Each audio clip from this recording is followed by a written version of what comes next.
So this is my first go. I mean, it's Anaheim 1, and so I am a sponge right now. I'm learning how this whole operation goes, and it's been exciting, but it's like any other thing that we face in the military. You have that, you get trained, and then you kind of feel out how it actually happens operational, and then you start running. I feel like I'm at the walk stage, crawl, walk, run. I feel like I'm walking right now.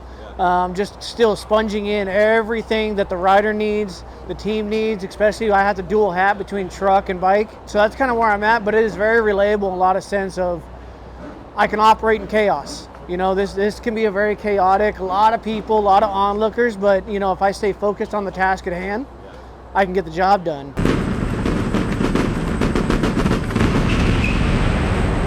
My name is Evan Jacobus. Served in the Air Force for 23 years total. Spent 18 active duty, and then I transitioned to an active duty position in the Washington International Guard. Retired out of Fairchild Air Force Base, and then originally from Puyallup, Washington. So I was a Master Sergeant E7. Yep. Transportation was my career field, so pretty much driving truck and everything. Equivalent to an 88 Mike if it was in the Army. I did 2 tours in Iraq for combat convoys. I ran out of Spiker, just north of Baghdad and everything, up into Crete for my first one, and then I was out of Kuwait doing line haul out of Kuwait up to Iraq. What are you doing now? I'm wrenching. Yeah, I get to drive the rig for this team, and then I also get to wrench on Grant Harlan's bike. So it's a pretty cool opportunity. I've always been a huge fan of Supercross and dirt bike racing. So when this job opened up, I took a shot in the dark, submitted all my resume and everything, and then they gave me a call, and I was like, no way is this happening. So yeah, it's a pretty cool opportunity. This job is very relatable for what I faced throughout my whole Air Force career.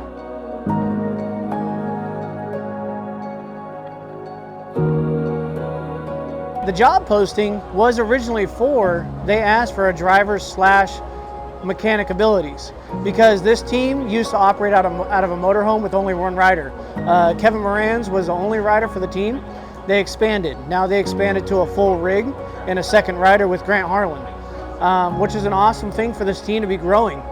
This team has been going on for about 3-4 years, and I get to jump in when they are really getting to the next level.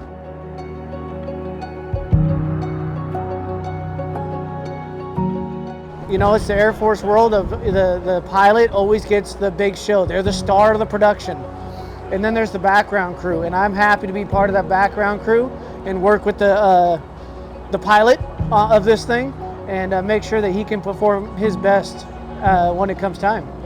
I think there's other aspects to the military life is, operating at that high pace, but also the mental performance that these guys have to have, and so do we. And we all learn that in the military, on how to be resilient, mental focus, and these guys also do that, but they learn it a different way, but it all comes together as a good team. The only part about this that is kind of like, this is kind of a bummer, is my wife and kids. I have my wife at home in Spokane, and then my 2 kids, they're 3 and 5, and I really miss them.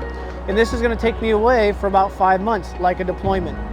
But other than that, I'm a little kid inside. Like, I was just out on the track walk with these guys, walking the whole track. I get to discuss with Grant, like, how's he gonna hit this section? I'm like, I can't believe this is happening.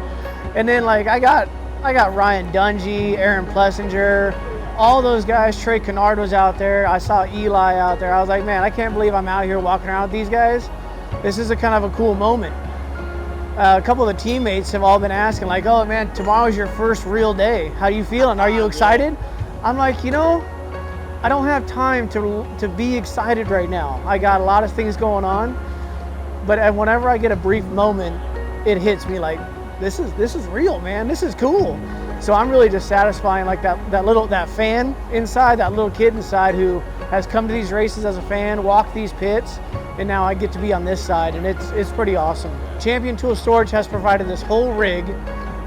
Our toolkits, everything inside the rig is all done by Champion Tool Storage. So honestly, without the sponsors, this would not exist. Champion Tool Storage actually has sold to the military. So some of these toolboxes and stuff are at military bases all around the world. So he's connected to us in a different way, but still the support is there. Last question. if there's somebody out there watching this video that maybe didn't know anything about VetMX before, like what would you say to them? I'd say VetMX, you got to look them up. You got to follow them. Mainly because it's just another opportunity for us veterans to get together, communicate, share stories. I have not been lucky enough to be big into VetMX, but I follow Facebook, I watch all the stuff that VetMX provides, and I'm excited to hopefully one day go to the races that are out there, and I love the competition between the services. And right now, I believe Air Force is on top, which I'm on board with. So I love what VetMX does, mainly because it's just another opportunity for us to come together. Thanks to your generous donations and sponsorships, the Veteran MX Foundation continues its mission. Become a partner today and be part of our feature video series that others may ride. Please note, documentary in the comments or on your check. Thank you for supporting our veterans, and God bless the USA.